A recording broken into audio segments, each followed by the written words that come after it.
रहीम अस्सलाम वालेकुम नादरीन, आप यूट्यूब चैनल देख रहे हैं। मैं इमरान खान। नादरीन, सबसे पहले तो एक ये अफसोसनाक हरकत की है पाकिस्तान की मीडिया ने। तलत हुसैन का प्रोग्राम है और वहाँ पे शेर अफजल मरवत साहब थे। इन्होंने बड़ी घटिया ज़बान इस्तेमाल की है और मुबैना तौर पर समीना पाशा साहिबा के बारे में इस्तेमाल की है। इंतहाई अफसोसनाक है, परले दर्जे की बेशर्मी है। और देखिए, जब दलील ख़त्म हो जाती है तो फिर जलील लॉन्च कर दिए जाते हैं। मैं तो यही देख रहा हूँ। यानी पाकिस्तान में एक खातून होना वैसे ही मुश्किल है और खातून होते हुए मीडिया में काम करना तो उससे ज़्यादा मुश्किल काम है।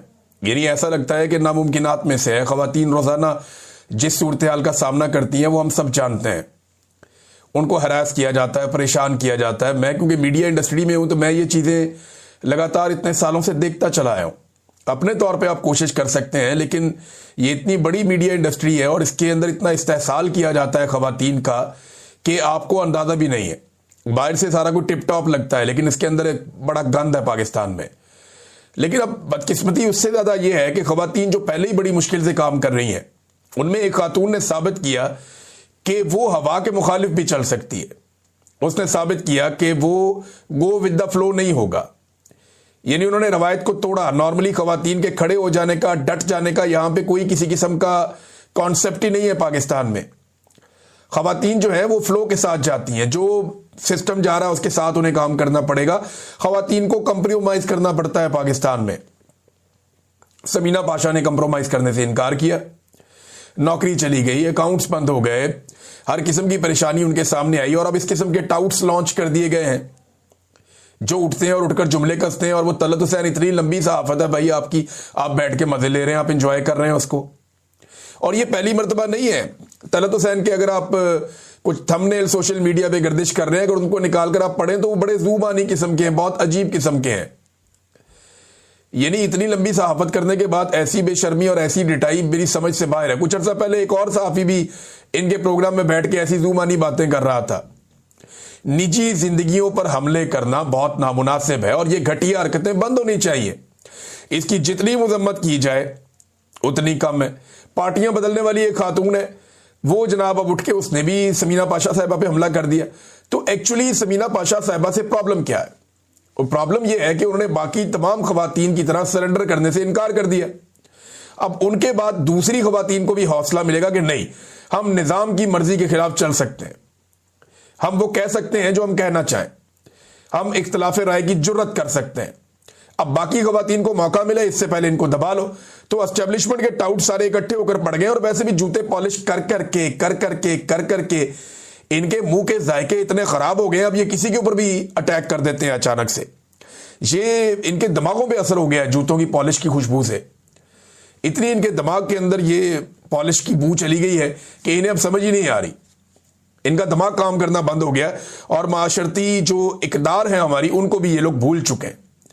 ये पंजाब हुकूमत के तो पोल सही जो है वो खोलती हैं समीना पाशा साहिबा।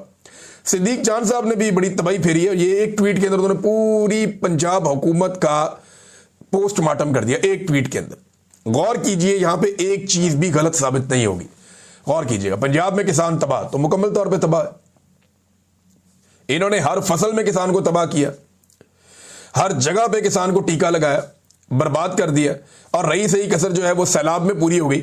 आज किसान के पास गंदम उगाने के लिए बीज तक अवेलेबल नहीं था।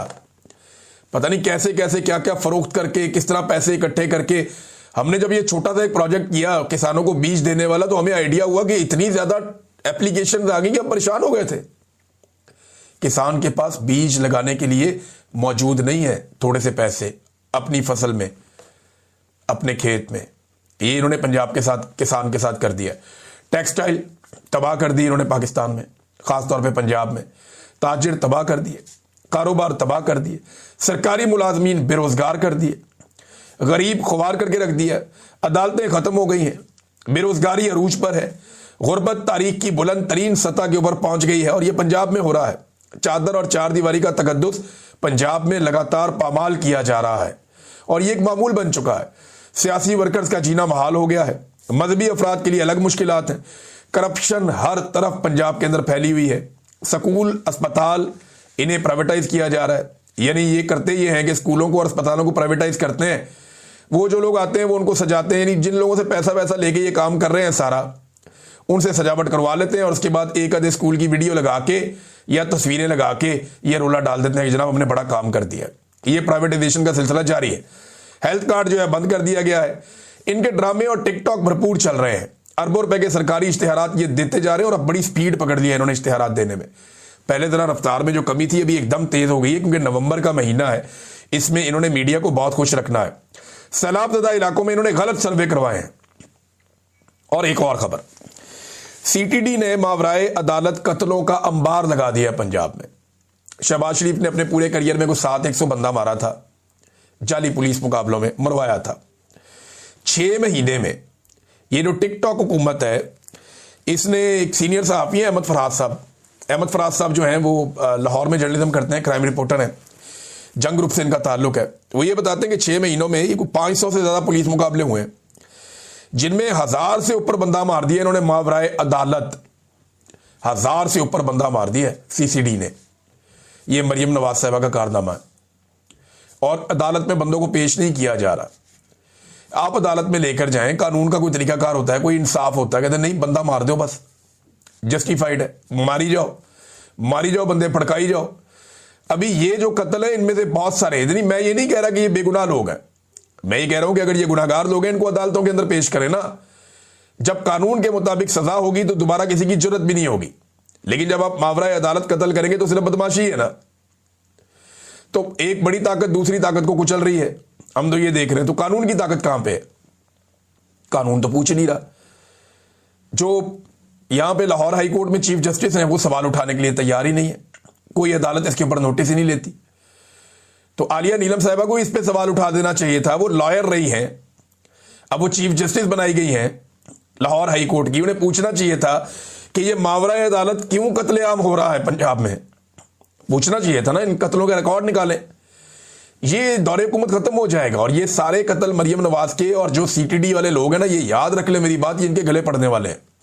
इनमें बहुत सारे ऐसे बंदे भी कत्ल कर दिए गए हैं जिनकी दुश्मनदारियां थी और वो दुश्मनियां निबेड़ते यहां तक पहुंचे थे। अब उनकी फैमिलियां पीछे बाकी हैं, वो इंतजार करेंगे। जैसे ही इनके इक्तदार का सूरज गरूब होगा तो जवाब देने के लिए सीटीडी को भी मैदान में आना पड़ेगा और मरियम नवाज को भी मैदान में आना पड़ेगा जवाब देने के लिए।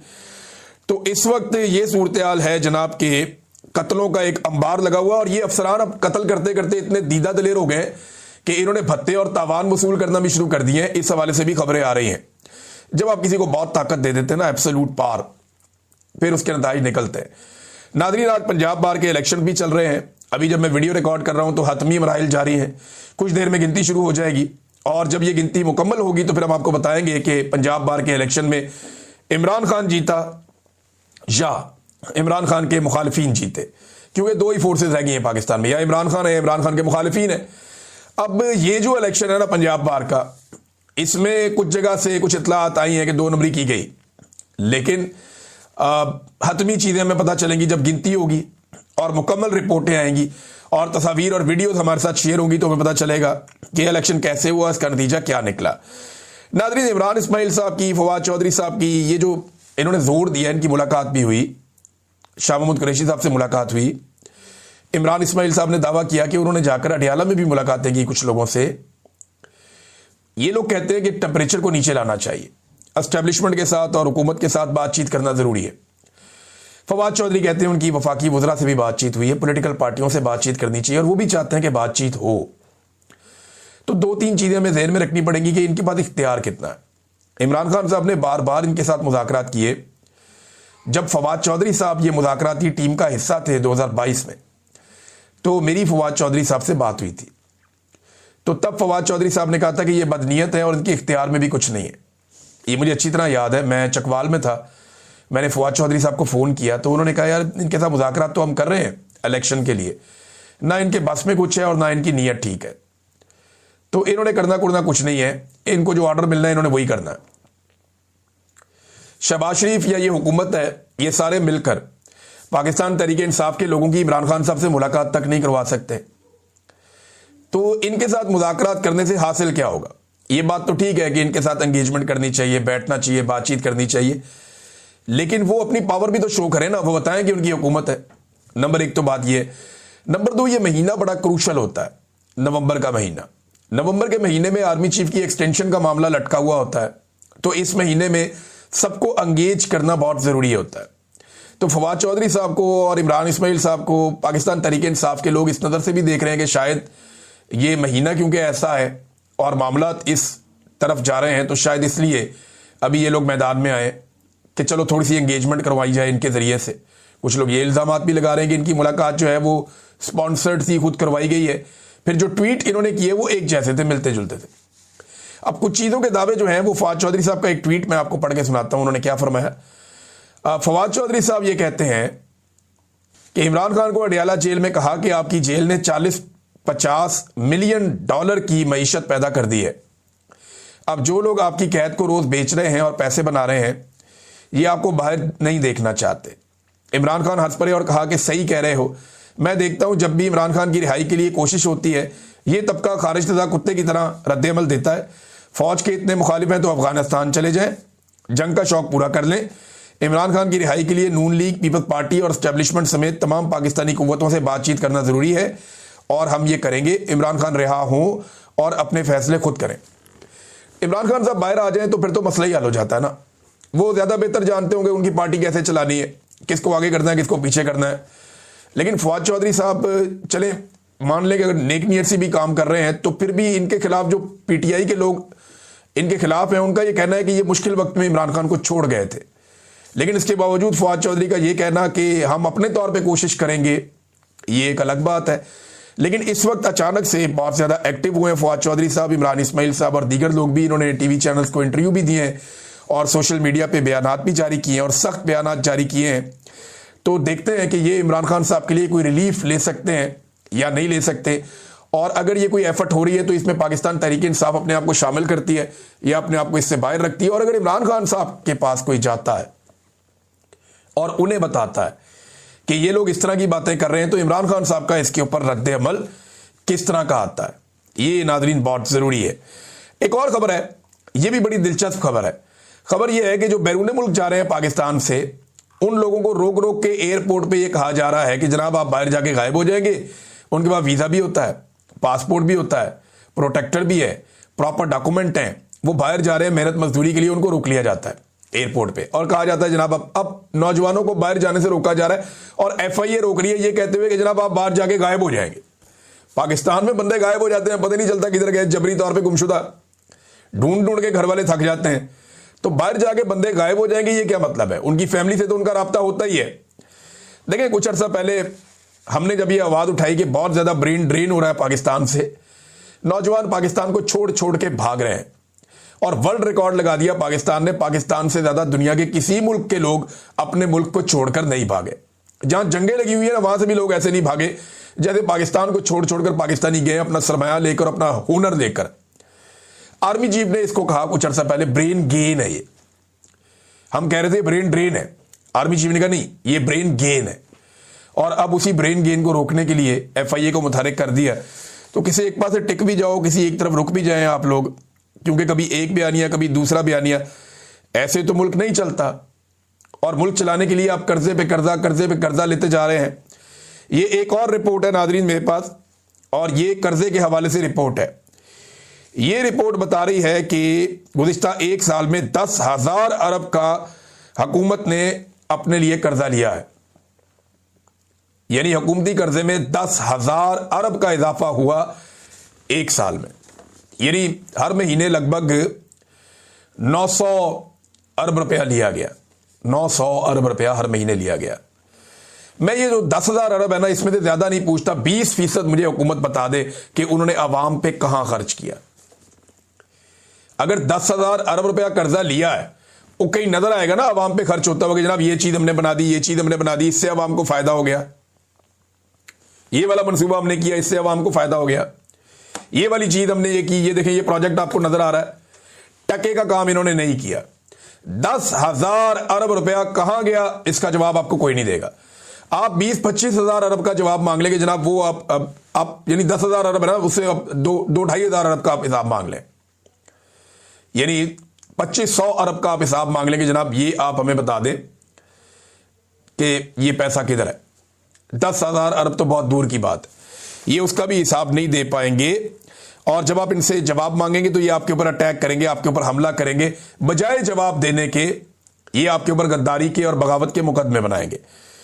नाज़रीन, खैबर पख्तूनख्वा के अंदर एक्टिविटीज बहुत तेजी से जारी हैं। सुहेल अफरीदी ने एक तो बांध लिया सारी पॉलिटिकल पार्टीज को कि आओ बैठो बात करें, दहशतगर्दी के ऊपर, ऑपरेशंस के ऊपर, मादनियात के ऊपर, खैबर पख्तूनख्वा के पैसे के ऊपर और जो उसका हक मारा जा रहा है उसके ऊपर। अब जब खैबर पख्तूनख्वा की जमातें बैठेंगी तो एक मुश्तरका लायामल आएगा। एस्टेब्लिशमेंट उसको रोकने की पूरी कोशिश कर रही है, लेकिन इस बीच में ये कुछ तस्वीर मेरे पास आई। मेजर ताहिर सादिक और इमाम ताहिर की मुलाकात हुई सुहेल अफरीदी साहब से। देखिए, जब मेजर ताहिर सादिक कहते हैं ना तो आप इनके हमायती हैं या आप इनके मुखालिफ हैं। आपको एक बात माननी पड़ेगी कि ये अटक की एक बहुत मजबूत सियासी शख्सियत है और इस्लामाबाद जब भी एहतजाज के लिए आएगा खैबर पख्तूनख्वा तो ये अटक बहुत इंपॉर्टेंस इख्तियार कर जाता है। गंडापुर के भाई ने मुझे एक दिन ये कहा था, फैसल गंडापुर ने गालिबन, कि मेजर जो है वो एक शख्स नहीं है, वो एक जिला है, कि ये पूरा एक जिला है मेजर ताहिर सादिक, ये इतना मजबूत आदमी है। तो उन्होंने ये दावा किया था। और अब ये जब मेजर साहब गए मिलने के लिए, को 500 के करीब इनके साथ कारकुन मौजूद थे इमरान खान साहब के, और 60 के करीब चेयरमैन भी मौजूद थे। अटक जो है जो हमेशा से बहुत अहम रहा, जब भी कभी इस्लामाबाद की तरफ मार्च शुरू हुआ खैबर पख्तूनख्वा से, अब मेजर ताहिर सादिक बिलाखिर पाकिस्तान में मौजूद हैं। ये बहुत अरसा पाकिस्तान से बाहर रहे, इन्होंने बड़ी तकालीफ देखी, ये खुद जख्मी भी हो गए, लेकिन इसके बावजूद ये इमरान खान के साथ डटे रहे। इन्होंने, इनकी फैमिली ने बहुत नुकसान करवाया। अटक से बहुत और फैमिलीज भी हैं, जिनमें एक जुल्फी बुखारी साहब है, उनकी जायदादें छीन ली, उनकी पूरी फैमिली को दरबदर कर दिया, उनकी नीलामियां कर दी, उनके ऊपर मुकदमात बना दे। वो एग्जाइल में अभी भी जिंदगी गुजार रहे हैं, इमरान खान के लिए कोशिश करते रहते हैं, कभी इस फोरम पे, कभी इस फोरम पे, कभी इस फोरम पे। तो अटक के लोगों ने इमरान खान साहब के साथ वफादारी निभाई है, ये बात जो है वो ढकी छुपी नहीं है। अब मेजर ताहिर सादिक साहब जो है वो ये इस एहतजाज में क्या रोल प्ले कर सकते हैं जो आने वाला है, इसका तायुन हो जाएगा आने वाले दिनों में और चीज़ें आपके साथ आहिस्ता आहिस्ता सामने आना शुरू हो जाएंगी। एक नाज़रीन वीडियो वायरल हो गई है, और ये जो वीडियो वायरल हो गई है ये इसराइल का एक वजीर है, ये उसकी वीडियो है।